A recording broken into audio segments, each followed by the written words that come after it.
चलिए जानते हैं आज की देश और दुनिया की सिलेक्टेड काम की और महत्वपूर्ण 50 बड़ी खबरों को सिर्फ 10 मिनट में।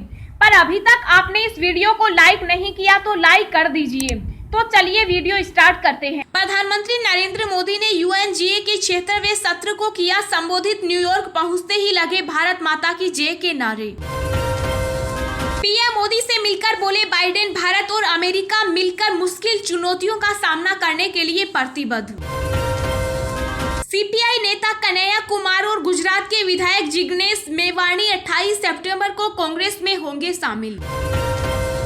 कृषि कानूनों के विरोध में 27 सितंबर को बुलाए गए किसानों के भारत बंद का समर्थन करेगी आप। भारत फिर से दुनिया में करेगा कोरोना वैक्सीन की सप्लाई। पीएम मोदी के फैसले की बाइडेन ने की सराहना। यूएनजीए में भारत का इमरान को करारा जवाब, कहा फायर ब्रिगेड के वेश में आग फैलाने वाला है देश पाकिस्तान। सुप्रीम कोर्ट का एनआईसी को आदेश, हमारी वेबसाइट और मेल से हटाएं पीएम मोदी की फोटो व नारा। यूपी उत्तराखंड चुनाव में ओबीसी समर्थन हासिल करने के लिए अभियान शुरू करेगी भाजपा। रक्षा मंत्री राजनाथ सिंह का बयान, कहा भारत की आंतरिक और बाहरी सुरक्षा के लिए खतरा बनने वालों को अब बर्दाश्त नहीं किया जाएगा। देश भर में 22 और एम्स को शुरू करने का काम जारी। 66वें स्थापना दिवस पर बोले स्वास्थ्य मंत्री मंडाविया। विदेश यात्रा करने वालों को कोविन ऐप पर मिलेगी नई सेवा। पोर्टल पर जन्म तिथि के साथ मिलेगी वैक्सीन सर्टिफिकेट।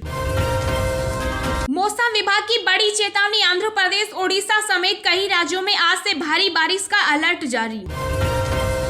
पंजाब के बाद अब छत्तीसगढ़ की बारी, जल्द रायपुर जा सकते हैं कांग्रेस नेता राहुल गांधी। किसान संगठन 27 सितंबर को करेंगे भारत बंद। गुरुग्राम में निकाली मशाल रैली।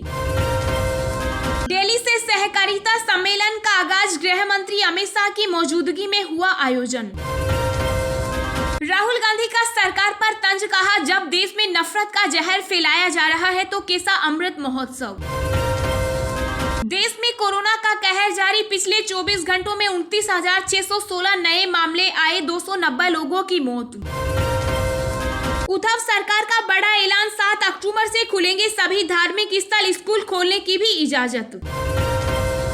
अखिलेश यादव का निशाना, बोले ओबीसी को जनसंख्या के अनुपात में हक नहीं देना चाहिए बीजेपी। राहुल गांधी ने पार्टी नेताओं को गोवा में आक्रामक चुनाव प्रचार शुरू करने को कहा, दिया खास मैसेज। प्रधानमंत्री मोदी के अभियान सौभाग्य योजना के तहत 2,82,00,000 परिवारों को मिला बिजली कनेक्शन। अरुणाचल प्रदेश में महसूस किए गए भूकंप के झटके, रिक्टर स्केल पर 4.5 मापी गई तीव्रता। सोने की कीमतों में गिरावट का दौर जारी, 10,000 रुपए की भारी गिरावट, चांदी के रेट में आया उछाल। जातिगत जनगणना को लेकर झारखंड से सर्वदलीय शिष्टमंडल आज गृह मंत्री से करेगा मुलाकात। यूपी में ऐलान के बाद गुजरात, उत्तराखंड और दिल्ली में चुनाव लड़ने की तैयारी में एआईएमआईएम। केरल में कांग्रेस को लगा एक और बड़ा झटका, प्रमुख नेता वीएम सुधीरन ने पीएसी छोड़ी।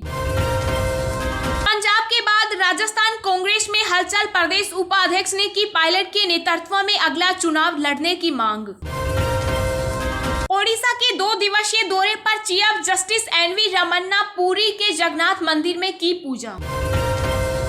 बंगाल की खाड़ी में तैयार हो रहा है चक्रवाती तूफान गुलाब, ओडिशा और आंध्र प्रदेश में होगा सबसे ज्यादा असर। बीसीसीआई जल्द पेंशन से जुड़े नियमों में करेगा बदलाव, जाने किन खिलाड़ियों को होगा फायदा। सुप्रीम कोर्ट ने केरल हाई कोर्ट में आर्थिक रूप से कमजोर वर्गों को आरक्षण की चुनौती वाली याचिका की सुनवाई पर लगाई रोक। यूएनजीए में भारत का इमरान खान को मुंह तोड़ जवाब, पाकिस्तान तुरंत पीओके को खाली करे। पीएम मोदी बोले हम force for global good, Biden को भारत आने का दिया न्योता। अक्टूबर में पूरे 21 दिन बंद रहेंगे बैंक, यहाँ लिस्ट देखकर निपटाएं जरूरी काम। बिहार में चोरी कर मिठाई खाने वाले बच्चे को जज ने किया बरी, कहा भगवान कृष्ण भी माखन चुराकर खाते थे। जी हाँ दोस्तों, और भी बहुत बड़ी काम की खबरें निकल कर आ रही हैं, इसलिए वीडियो को लास्ट तक जरूर देखना। तो चलिए अब जानते हैं जो महत्वपूर्ण काम की खबरें हैं उनको विस्तार से। पर इससे पहले अभी तक आपने इस वीडियो को लाइक नहीं किया तो लाइक कर दीजिए। प्रधानमंत्री नरेंद्र मोदी ने यूएनजीए के 76वें सत्र को किया संबोधित। न्यूयॉर्क पहुंचते ही लगे भारत मां की जय के नारे। यहां अमेरिका के व्हाइट हाउस में क्वाड देशों की बैठक शिरकत करने के बाद प्रधानमंत्री नरेंद्र मोदी ने न्यूयॉर्क में संयुक्त राष्ट्र महासभा के 76वें सत्र को संबोधित किया। न्यूयॉर्क पहुंचने के बाद पीएम मोदी ने होटल के बाद उनका इंतजार कर रहे लोगों से मुलाकात की। इस दौरान वंदे मातरम और भारत माता की जय के नारे भी लगाए गए। इससे पहले पीएम मोदी और अमेरिकी राष्ट्रपति जो बाइडेन के बीच द्विपक्षीय वार्ता हुई, जिसके दौरान आतंकवाद का मुकाबला कैसे किया जाए इस पर प्रमुख फोकस था। अफगानिस्तान में पाकिस्तान द्वारा निभाई गई घातक भूमिका और अंतर्राष्ट्रीय समुदाय को इस पर संज्ञान लेने की आवश्यकता को लेकर अमेरिकी वार्ताकारों के साथ बात हुई। बता दें कि भारत संयुक्त राष्ट्र सुरक्षा परिषद की अध्यक्षता कर रहा है और प्रधानमंत्री नरेंद्र मोदी स्वयं इसे संबोधित कर रहे हैं। इस दौरान पीएम मोदी ने यूएनजीए में जलवायु परिवर्तन, सतत विकास, वैक्सीन की उपलब्धता, आर्थिक मंदी, महिला सशक्तिकरण, महिलाओं की सरकार में भागीदारी, आतंकवाद जैसे मुद्दों सहित वैश्विक चुनौतियों पर ध्यान केंद्रित किया। इस साल की यूएनजीए का विषय है कोविड-19 से उबरने की आशा के बीच स्थायी रूप से पुनर्निर्माण, लोगों के अधिकारों का सम्मान करना और संयुक्त राष्ट्र को पुनर्जीवित करना। भारत फिर से दुनिया में करेगा कोरोना वैक्सीन की सप्लाई। पीएम मोदी के फैसले की बाइडेन ने की सराहना। जी हां, भारतीय प्रधानमंत्री नरेंद्र मोदी ने अमेरिका के राष्ट्रपति जो बाइडेन के साथ मुलाकात के दौरान कहा कि एक बार फिर से भारत दुनिया के देशों में कोरोना वैक्सीन की सप्लाई करने के लिए तैयार है, जिसके बाद अमेरिका की तरफ से भारत की काफी तारीफ की गई और भारत के इस फैसले की सराहना की गई। भारत के विदेश सचिव हर्षवर्धन श्रृंगला ने कहा कि प्रधानमंत्री नरेंद्र मोदी के साथ अपनी पहली व्यक्तिगत बैठक के दौरान अमेरिकी राष्ट्रपति जो बाइडेन ने अक्टूबर से कोविड-19 टीकों के निर्यात को फिर से शुरू करने के भारत सरकार के फैसले की सराहना की है। अमेरिका में पीएम मोदी की व्यवस्थाओं के बीच एक प्रेस कॉन्फ्रेंस को संबोधित करते हुए श्रृंगला ने कहा कि दोनों देशों के बीच वैक्सीन को लेकर बात की गई। आपको बता दें कि भारत सरकार ने देश में कोरोना मरीजों की संख्या में रिकॉर्ड इजाफा होते देख वैक्सीन की सप्लाई इस साल अप्रैल महीने में रोक दी थी। किसान संगठन 27 सितंबर को करेंगे भारत बंद। गुरुग्राम में निकाली मशाल रैली। जी हां, केंद्रीय कृषि कानूनों के विरोध में अब संयुक्त किसान मोर्चा ने 27 सितंबर को भारत बंद का आह्वान किया और समर्थन जुटाने के लिए हरियाणा के गुरुग्राम में किसानों ने हाथ में लालटेन लेकर मशाल रैली निकाली। दरअसल किसान आंदोलन की अगुवाई कर रहे 40 से अधिक किसान यूनियनों के संगठन संयुक्त किसान मोर्चा ने 3 नए कृषि कानूनों के विरोध में 27 सितंबर को भारत बंद का आह्वान किया है। संयुक्त किसान मोर्चा ने कहा कि भारत बंद किसान विरोधी मोदी सरकार के खिलाफ मनाया जा रहा है। गौरतलब है कि किसान संगठनों के नए किसान कानूनों के खिलाफ विरोध प्रदर्शन को अब करीब 10 महीने पूरे हो गए हैं। भारत बंद सोमवार को सुबह 6 बजे से शाम 4 बजे तक बंद रहेगा और इस दौरान सरकारी और निजी कार्यालय, शैक्षणिक और अन्य संस्थान, दुकानें, उद्योग और कमर्शियल प्रतिष्ठान के साथ साथ सार्वजनिक कार्यक्रम बंद रहेंगे। साथ ही अस्पताल, मेडिकल स्टोर, राहत और बचाव कार्य सहित आपातकालीन सेवाओं को छूट दी जाएगी। दिल्ली से सहकारिता सम्मेलन का आगाज गृह मंत्री अमित शाह की मौजूदगी में हुआ आयोजन। जी हां, देश में सहकारिता सम्मेलन की शुरुआत दिल्ली के इंदिरा गांधी इंडोर स्टेडियम में केंद्रीय मंत्री अमित शाह के द्वारा की गई। इस सम्मेलन में देश भर की सहकारी समितियों से जुड़े लोग और अंतर्राष्ट्रीय सहकारिता संगठन के नुमाइंदे मौजूद हैं। इससे जुड़े लोगों को वैश्विक मंच पर लाना और भारत में सहकारी व्यवस्था को ज्यादा से ज्यादा मजबूत करना इस आयोजन का उद्देश्य है। भारत के पहले सहकारिता मंत्री अमित शाह इस खास मौके पर देश भर की सहकारिता संस्थाओं को संबोधित करने वाले हैं। ये देश का पहला राष्ट्रीय सहकारिता सम्मेलन होगा, जिसमें देश भर की सहकारिता से जुड़े 2000 से अधिक सहकारी नुमाइंदे शामिल हैं। साथ ही सम्मेलन में देश विदेश से करोड़ों सहकारी जन भी वर्चुअल माध्यम से शामिल हो चुके हैं। सम्मेलन से जुड़े आयोजकों का दावा है कि यह कार्यक्रम वैश्विक पटल पर भारतीय सहकारिता को मजबूत करने में अहम भूमिका निभाएगा। यह सम्मेलन वैश्विक स्तर पर भारतीय सहकारिता को मजबूत करने में भी अहम भूमिका निभाएगा।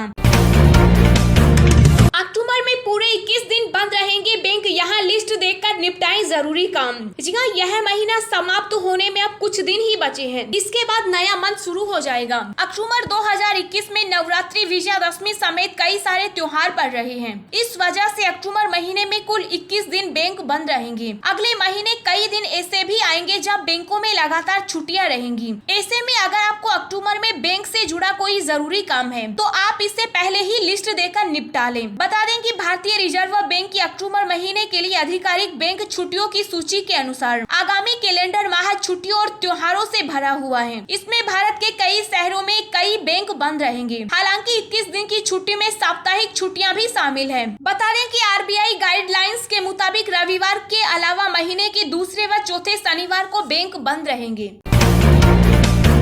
मौसम विभाग की बड़ी चेतावनी, आंध्र प्रदेश, ओडिशा समेत कई राज्यों में आज से भारी बारिश का अलर्ट जारी। जी हां, भारत में एक बार फिर तटीय राज्यों पर चक्रवात का खतरा मंडराने लगा है। भारतीय मौसम विभाग ने आंध्र प्रदेश और ओडिशा में भारी बारिश की चेतावनी जारी की। उत्तरी आंध्र प्रदेश में जहां चक्रवात जैसे हालात बन रहे हैं, तो ओडिशा में येलो अलर्ट जारी किया गया। मौसम वैज्ञानिकों के मुताबिक बंगाल की खाड़ी में उत्तर पूर्व व पूर्व मध्य हिस्से में हवा का दबाव बढ़ रहा है। अगले 12 घंटों में इसकी गति और बढ़ने की संभावना है और यह दक्षिणी ओडिशा व उत्तरी आंध्र प्रदेश के तटों तक पहुंच जाएगा, जिससे भारी बारिश के आसार हैं। दिल्ली, एनसीआर समेत कई राज्यों में भारतीय मौसम विभाग की ओर से अलर्ट जारी किया गया है। दिल्ली एनसीआर में बादल छाए रहने के साथ हल्की से मध्यम बारिश की संभावना है। वहीं पूर्वी उत्तराखंड, पूर्वी उत्तर प्रदेश, पश्चिमी राजस्थान, मध्य प्रदेश, झारखंड, तमिलनाडु, पुडुचेरी और केरल को लेकर येलो अलर्ट जारी किया गया है, जहाँ मध्यम से भारी बारिश की संभावना है। मौसम विभाग ने अगले 2 दिनों के लिए मध्य प्रदेश में भारी बारिश का अनुमान जताया है। राज्य के 8 जिलों में येलो अलर्ट और 5 संभागों के अलग अलग जिलों में सामान्य बारिश की आशंका जताई है।